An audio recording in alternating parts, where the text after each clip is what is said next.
In today's video, I'm going to teach you how to make a sticky header in Wix Studio. Whether you're designing a website for personal use or a business, having a sticky header can greatly improve user experience by keeping important navigation always in view. So, let's dive right in and transform your website. To begin, go to your Wix Studio editor where all the magic happens. Your first task is to select the header section of your page. This is typically the part of your website that contains your navigation menu, logo, and any key information you want users to always have access to while they scroll through your site. Simply click on this section in the editor, and you'll see it get highlighted, confirming that it's selected. With the header section selected, you want to locate the Open Inspector icon. You'll find this in the top right corner of the editor. Give that a click, and it will open a panel on your screen called the Inspector panel. This is where you're going to make the necessary adjustments to get that sticky effect.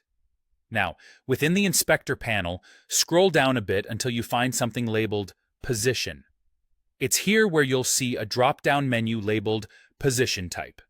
Click on this menu and you'll be given a few options. From these options, select Sticky. Choosing sticky doesn't mean it's all set just yet.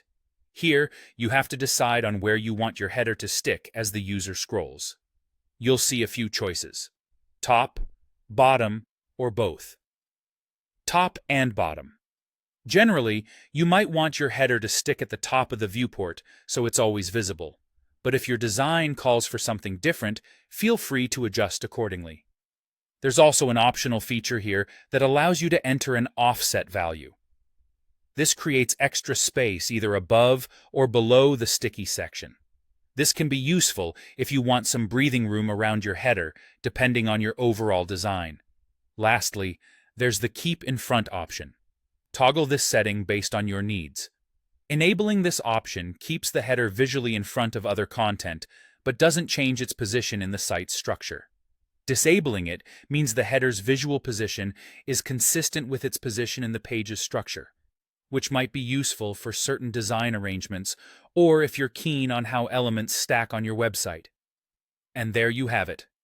With just a few quick steps, you've transformed your regular header into a sticky one, enhancing the user experience by ensuring that navigation is always at their fingertips.